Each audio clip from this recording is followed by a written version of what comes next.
Damn it. ఏంటిటా కుండబద్దలు కొడతా అత్త. నమస్కారం, కుండబద్దల ప్రేక్షకులకు స్వాగతం. ఆంధ్రప్రదేశ్ రాష్ట్రంలో బయటపడ్డ ఈ నకిలీ మద్యం వ్యవహారం మీద ఆ ప్రాంతానికే చెందిన మిథున్ రెడ్డి కేంద్ర హోంమంత్రి అమిత్ షాకు ఒక లేఖ రాశారు. ఆ లేఖ వెనుకున్న అసలు రహస్యం ఏమిటి?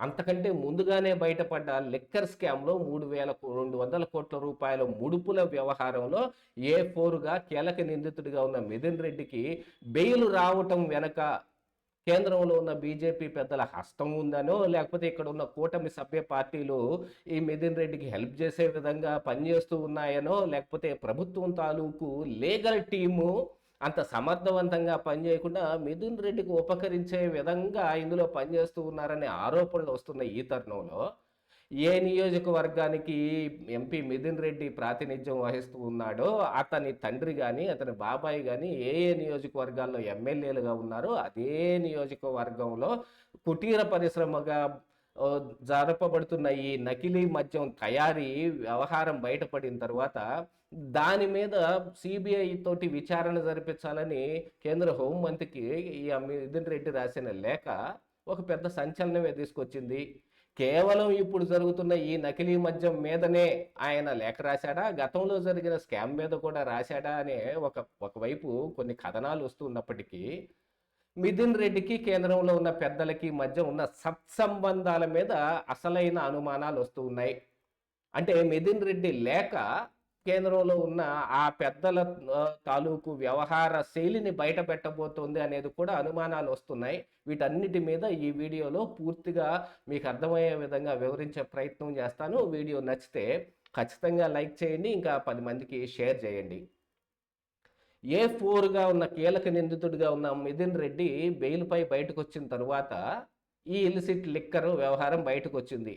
అది ఆయన కుటుంబానికి సంబంధించిన ఎమ్మెల్యే ప్రాతినిధ్యం వహిస్తున్న ఆ తమ్మలపల్లి నియోజకవర్గంలోనే జరుగుతూ ఉండటం, అదేదో ఇప్పుడు కూటమి సభ్య పార్టీలైన టీడీపీ పార్టీలో ఉన్న ఒక ముఖ్య నాయకుడి అండర్లో జరుగుతుంది అని అంటే అసలు ఆ ముఖ్య నాయకుడు ఈ పెద్దిరెడ్డి ఫ్యామిలీకి ఎంత దగ్గరగా ఉంటాడు అనేది కూడా ఇప్పుడిప్పుడే బయటకు వస్తున్న తరుణంలో ఇదంతా వ్యవహారం తిప్పి మళ్ళీ తనకే చుట్టే ప్రయత్నం చేస్తారు అని అనుకుని మిథున్ రెడ్డి లేఖ రాశాడా, లేకపోతే ఆ మద్యం స్కామ్ని ఈ నకిలీ మద్యం స్కామ్ తోటి మిక్స్ చేసి మొత్తాన్ని సిబిఐకి అప్పగించే విధంగాను ఇందులో మిథున్ రెడ్డికి ఉపకరించే విధంగా, ఎందుకంటే గతంలో వివేకానంద రెడ్డి హత్య కేసు సిబిఐకి ఇవ్వబడితే ఎన్ని రకాల మ్యానిపులేషన్స్ జరిగాయి, ఏ రకంగా కేంద్రం కూడా ఇందులో పాలు పంచుకుంది అనేది కూడా ఒక రకంగా కనపడుతోంది. ఎందుకంటే సిబిఐ ఇచ్చిన ప్రతి ఆన్సరు సిబిఐ సొంతది అని అనుకుంటే అందులో పొరపాటే. కేంద్ర పెద్దల రాజకీయ ప్రలోభంలోనే ఆ ఆన్సర్లన్నీ వస్తాయనేది కూడా తేటతెల్లం అయిపోతుంది. ఈ రోజుకి కూడా ఎక్కడ వేసిన గొంగలే అక్కడే ఉందన్నట్టుగా వివేకానంద రెడ్డి హత్య కేసు ఎక్కడ ఆగిందో అక్కడే ఆగింది. ఇక కొత్తగా వచ్చిన ఈ మద్యం కూడా ఇప్పుడు సిబిఐకి అప్పగిస్తే ఏం జరుగుతుందనే దాని మీద అయితే ఒక వాదన నడుస్తుంటే ఆల్రెడీ ఇక్కడ సిట్టు దీంట్లో ఉన్న వ్యవహార శైలి మొత్తాన్ని తవ్వి బయటకు తీస్తున్న తరుణంలో ఈడీ కూడా వచ్చి వాళ్ళు కూడా ప్రత్యేకంగా కొన్ని సోదాలు నడుపుతూ ఉన్నారు. అసలు ఈడీ ఎందుకు రాలేదు అనే ప్రశ్న ఇప్పటిదాకా వస్తున్న సమయంలో ఈడీ వచ్చి సోదాలు జరుపుతుందనగానే మరొక ప్రశ్న అయితే ఉత్పన్నమైంది.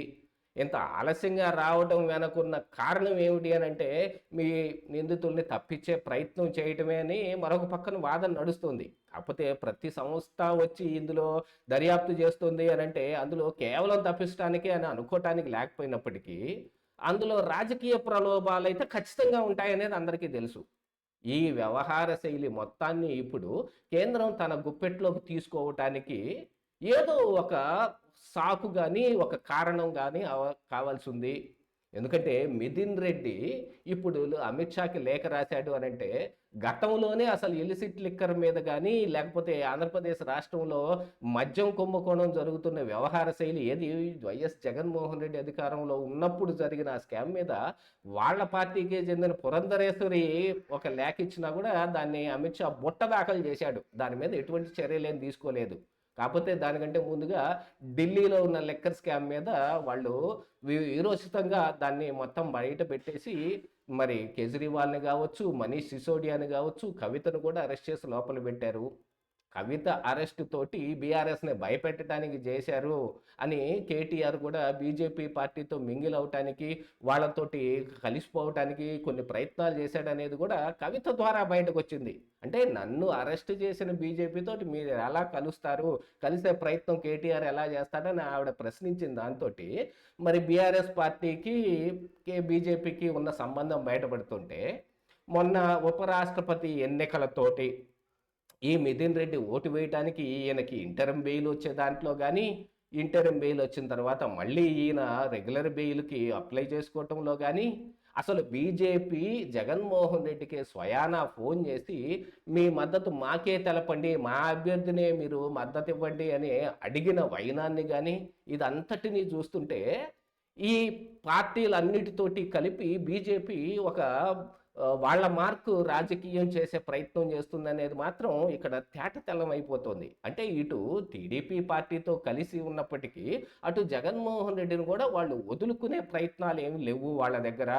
ఎందుకంటే ఒక వరలో రెండు కత్తులు ఇమ్మడం అన్నట్టు ఇప్పుడు ఆంధ్రప్రదేశ్ రాష్ట్రంలో ఉన్న రెండు విరుద్ధ పార్టీలతోటి పైనున్న బీజేపీ పార్టీ సత్సంబంధాలు మెయింటైన్ చేస్తుందంటే దాని వెనక అర్థం ఏమని చెప్పుకోవాలి?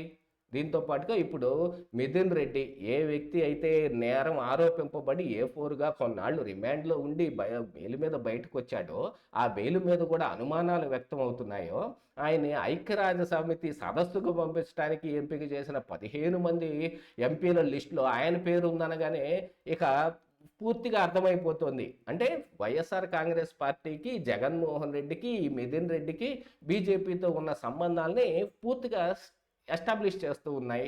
ఇలాంటి తరుణంలో ఒక ఇలిసిట్ లిక్కర్ వ్యవహారం బయటకు వచ్చింది. అందులో కొందరు టీడీపీ నాయకులు ఉన్నారు అనేది కూడా బయటకు వస్తుంటే, జగన్మోహన్ రెడ్డి తన పందాలో తాను మొత్తం ఇదిగో టీడీపీ చేసేస్తుంది, అసలు చంద్రబాబు నాయుడు ఆదేశాలతోటి జరుగుతున్నాయని చెప్పే ప్రయత్నం చేస్తుంటే, మరొక వైపు సిబిఐ ఎంక్వైరీ జరిపించాలని మిథున్ రెడ్డి ఒక లేఖ రాశాడంటే, మరి గతంలో ఆయన మీద వచ్చిన ఆరోపణల మీద ఆ లేఖలో ఎటువంటి ఉదాహరణలు ఏమి లేవు. దాని మీద ఏమి కోరుకుంటున్నాడు అనేది కూడా ఏం రాయలేదు.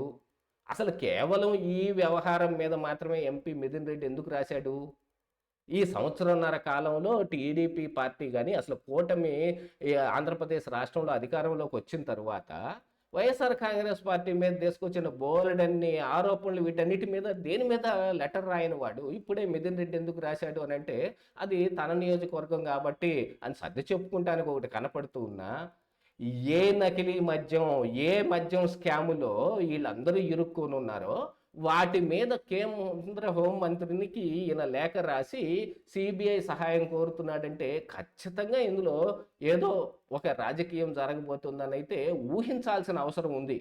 అలాంటి వాటన్నిటికీ తార్కాణంగా ఇదిగో మిథున్ రెడ్డి లేఖ రాశాడు కాబట్టి మేము దీన్ని టేకప్ చేస్తున్నామని వాళ్ళు చెప్పుకోవటానికి ఒక కారణం కోసం రాసినట్టే ఉంది కదా అని, అదేదో ఇందులో నిగ్గు తేల్చాలని ఏం కనిపించడం లేదు. దీంతో బీజేపీకి వీళ్ళకి ఉన్న సత్సంబంధాలు కానీ, వాళ్ళ మార్కు రాజకీయం కానీ టోటల్గా బయటపడిపోయినట్టు అయిపోలేదు. ఇదే ఈరోజు కుండబద్దలు.